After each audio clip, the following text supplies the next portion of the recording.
I'm Connor Old, and welcome back to another episode of Movie Star Magic. And this week, we're going to be looking at the great Emma Thompson, her career, her ideal career, a little bit of a teaser later, and why I find it so fascinating and why she is really sort of maybe an underrated classic actress, where she is so beloved by everyone, critics, audiences, all different ages, all different genres, all different genders. She is truly beloved, and that's what I want to cover on today's show. But if you're new to the series, what I do every single week is pick an actor and talk about what their movie star magic is. What is their unique element that makes them a movie star, that makes them such a great actor, that is all throughout their career that they have that no one else does.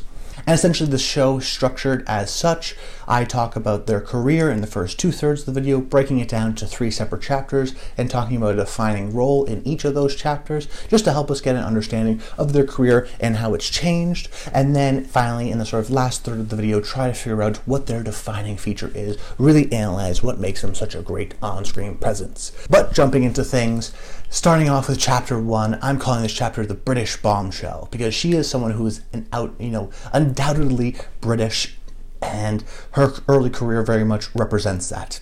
Starting off doing some TV work for the BBC, and then eventually sort of doing great theatre work on the West End, comparing her career very much to a Judi Dench or a Maggie Smith, the sort of great young British actress. Starts in theatre, and then really when she pops onto film, it's Henry V, and this early period is very much connected to her husband at the time, Kenneth Branagh. She appeared in his first 4 films, and Henry V gets her an Oscar nomination. She's sort of the young ingenue type, where she bursts onto the scene, gets a nomination. Her sort of husband at the time gets nominated for Best Director, and it's very much like, wow, these great young actors doing Shakespeare. Emma Thompson's already mastered the works here. She's done the stuff from in the theater. She sort of comes full-formed as this really great young actor, in the same way I would think of almost like a Florence Pugh of more recently, where they just come out and you go like, wow, okay, she's terrific. She's just got it right away. She's super well trained and really great at it and has the theater background, so when she comes to film, it's like she's ready. She's interesting. She's going to have a big career. And then from that, she really leverages, from this period of 89 to 95, she has an incredible career. I mean, working with the Shakespeare stuff with Kenneth Branagh, we're talking about just the run of Dead Again and Howard's End and Much Ado About Nothing, and then The Remains of the Day, and then In the Name of the Father. Like, just this period of bam, bam, bam, bam. Working with Anthony Hopkins post Silence of the Lambs, working with Neil Jordan and Daniel Day-Lewis when they're at the height, the Merchant Ivory stuff, the Shakespeare. It's very much like literary adaptations, very British, very sort of theaterly, very well-respected literary kind of films. But she's totally dominant in that period. Like I said, from 89 to 95, she is nominated for Henry V, she's nominated for Howard's End, wins. The next year, gets nominated twice for In the Name of the Father and The Remains of the Day. Then a couple years after that, gets nominated for acting for Sensibility, and then wins for writing that script. And it's like, wow, she's on the top of the world. She's the ingenue. Not only is she respected for acting, she's also respected for writing.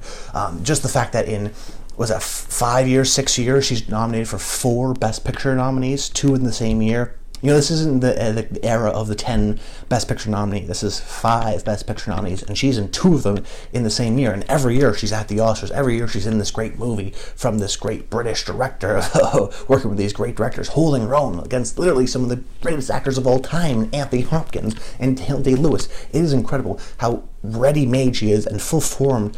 Where very early on, she's like totally well-respected, mature. She's not seen as sort of this ditzy kind of a girl. She's like, wow, this is an immediate, well-respected, well-beloved actor, and dominates during this period. She's very much that ingenue type, where they crown her, and then she just continues doing great work over and over again.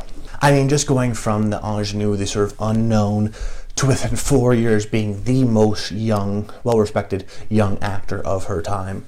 So the defining role of this British bombshell era, I went with Howard's End. I already did a video on it, so I don't want to talk about it too much, but I do think It is a classic Emma Thompson role, because I couldn't go with it In the Name of the Father, because that's very much a supporting role, and I didn't want to really do the Shakespeare stuff, so for me it was up to the Merchant Ivory movies, and in that sort of back-to-back Anthony Hopkins, Emma Thompson Merchant Ivory movie era, I wanted to go with the one that I felt more represented Emma Thompson, and I see In the Remains of the Day as more of an Anthony Hopkins movie, and Howard's End as more of an Emma Thompson movie. And like I mentioned in that video where I talked about Howard's End, I talked about it last year at this time, the movie is a sort of masterclass in the sort of mature, reserved British social politeness of the era. You know, she's a very successful woman with a lot of opinions, but oftentimes has to be quiet because of the sort of societal place at the time, and has to sort of do all the acting between the lines, in between the words. And it's very easy to, say, write a movie that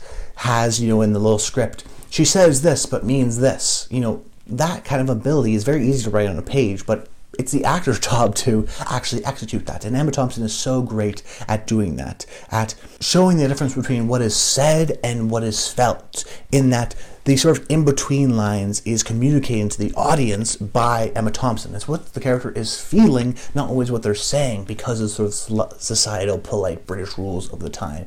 An incredibly smart and intelligent woman, and a funny woman, the character, but also a woman sort of navigating this world. And we see Emma Thompson, you know, clearly navigating the kind of social situations, and if you're not into that, I understand that, but so many of the times that what's communicating to the audience is because the scene is quote-unquote over, and we're just lingering on a shot of Emma Thompson and her face and her processing that information, or thinking or reacting to that when the person actually leaves the room. It tells us so much, and it's still one of the most impressive things in terms of acting, of being able to say one thing but then communicate to the audience something else, and everyone understands it and it's clear, and that storytelling is done through the acting, and so much of this movie's storytelling is done through the acting and through Emma Thompson's performance.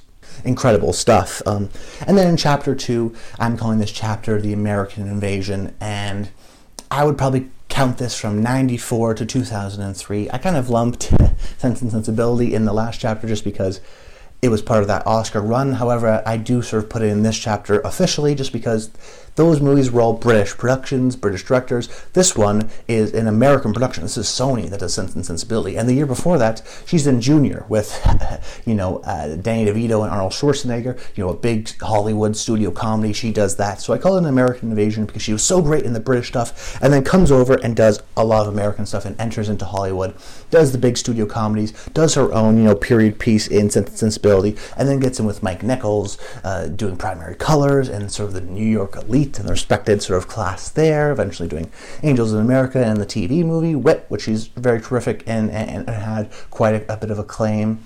So she can do a lot of stuff, the comedies, the prestige stuff, but has moved very much away from the British era where she's very much integrated herself into Hollywood post sort of Kenneth Branagh breakup. She starts to have great success on her own over in the States. But then talking about a defining role, how could I not talk about Sense and Sensibility?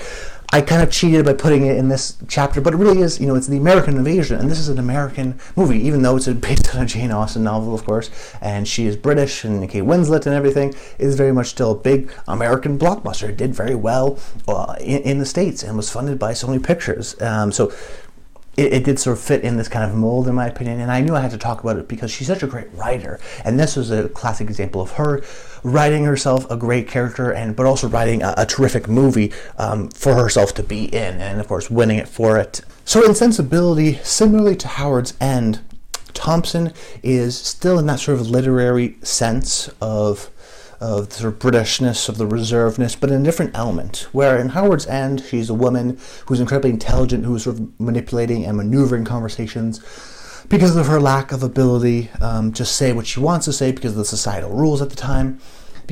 That's sort of an intelligence trying to navigate things. But in Sense and Sensibility, Dashwood she's not always knowing what to say. She's almost paralyzed, not from intellect and societal position, but from emotion.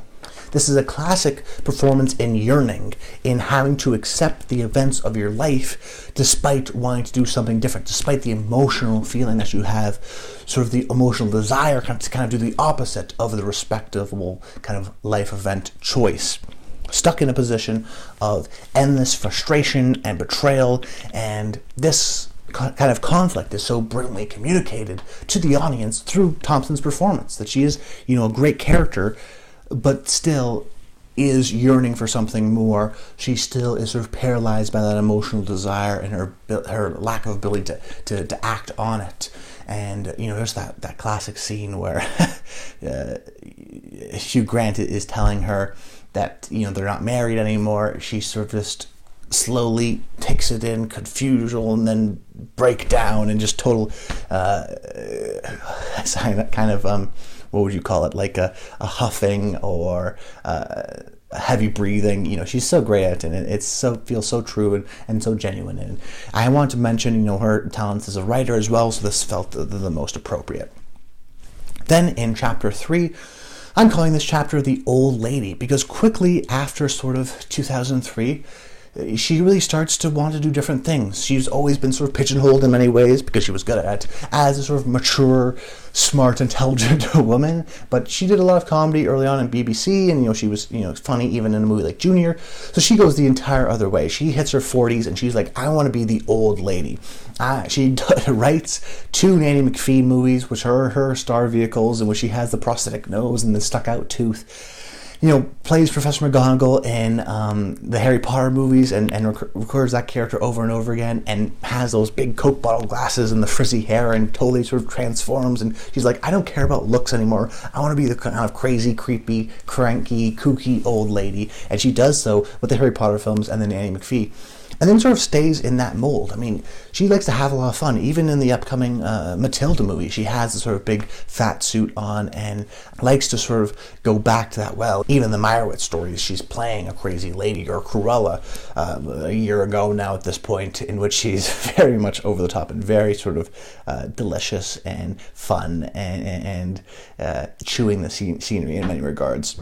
But then, she does a great performance in the Sundance Breakout Late Night, which didn't get her any awards, and the movie is sort of just mediocre, but she's great in it.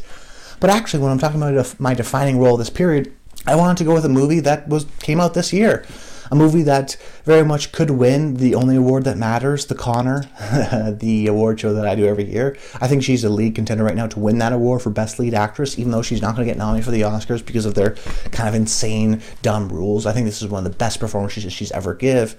And that defining feature is Good Luck to You, Leo Grande. And that role in this new movie is terrific, because if you don't know, I don't want to spoil the movie, but essentially it's a series of conversations between a retired British school teacher whose husband recently died, a conversation with her and a male sex worker, and their conversations about childhood trauma and parent-child kind of relationships and sex work and sex positivity and fantasy and real life, and there's sort of that conflict between her wanting to know more about the man who she acts opposite, Daryl McCormack, his sort of personal life and his ability to just want to put on a fantasy, and her sort of sexual self-esteem issues because she's only been with her husband. There's a lot of interesting conversations within the movie. But really, it's just a great excuse for Emma Thompson to be incredibly intelligent and act her butt off. It's all people in rooms talking, and her ability to have that chemistry with her co-star Daryl McCormack is terrific. But it's also, one of her sort of superpowers, in my opinion, as an actor, is through the reaction shot. It just gives the filmmaker so much, where at any time when she's interacting with Daryl McCormack, or she's giving her own kind of a soliloquy in the movie, just show a reaction shot of her, and she is so emotionally available, so emotionally raw and honest, that you would understand exactly what she's feeling and exactly what she's thinking. And it's just a genius, easy kind of cheat code for sympathy and empathy and intrigue, just to cut to Emma Thompson's face. It really is terrific. But I do think, even though this is sort of a new, interesting leading role, it is very much in this chapter of The Old Lady, because very much of the movie is, being accepting of your body as you mature, as you get older. It's a woman that we don't see in movies too often in this stage of her life, this kind of post-menopausal sexual discovery period of her life post her husband's death. And it's a really fascinating movie because it's a character we don't see too often, and perfectly and genuinely and terrifically excelled by Emma Thompson, and her ability to really create this incredible sort of 360 arc of this character, of this person who you think you know, but was really genuinely interested in learning more.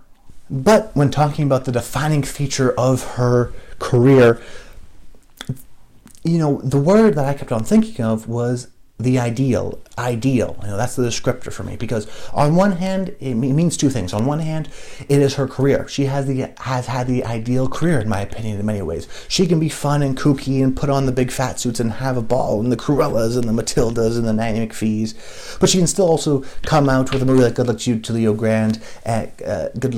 Grande, and be super well respected and be like, wow, oh yeah, I forgot. She's one of the greatest actors living right now. Even though she does these crazy, weird things, she'll pop up in the Meyerowitz story, she'll do Cruella. No, actually, she can still be one of the most interesting and fascinating actors. But even early on in her career, wins the Oscar not only for acting and writing, well-respected there, can do the comedy. She has this kind of ideal career. That's, on one hand, the ideal I think of her career. But then also, I think about the characters she plays. And she's always playing interesting characters. So that has, on one hand, to do with her ability to write her own roles, that helps, but also her taste and her ability to choose certain projects. She has great taste in picking women that are always sort of smart, funny, interesting, beautiful, and really engaging and intriguing. In the same way Tom Hanks, in this later period, is so great at people who are good at their jobs, like Bridge of Spies.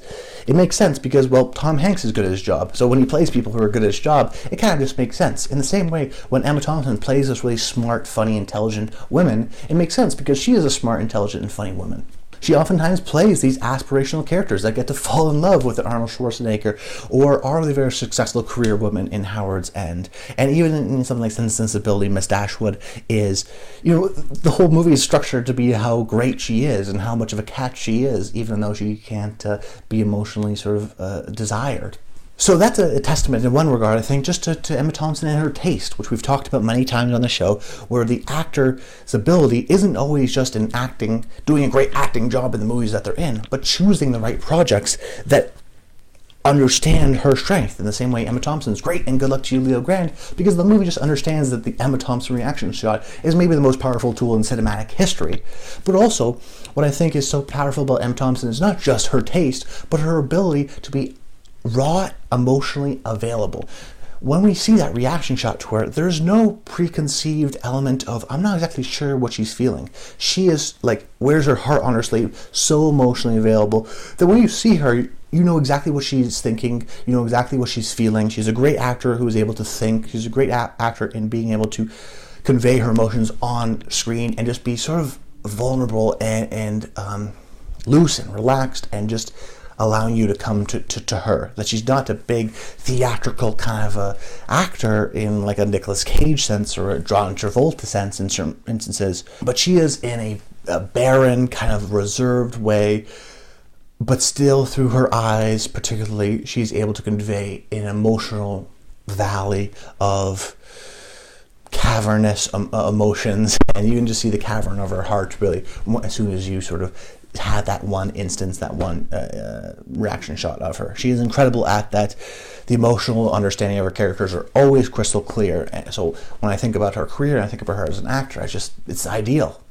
But that's about it, guys. I hope you enjoyed the video. Make sure you comment below. Let me know your thoughts on Emma Thompson. And until next time, stay tuned.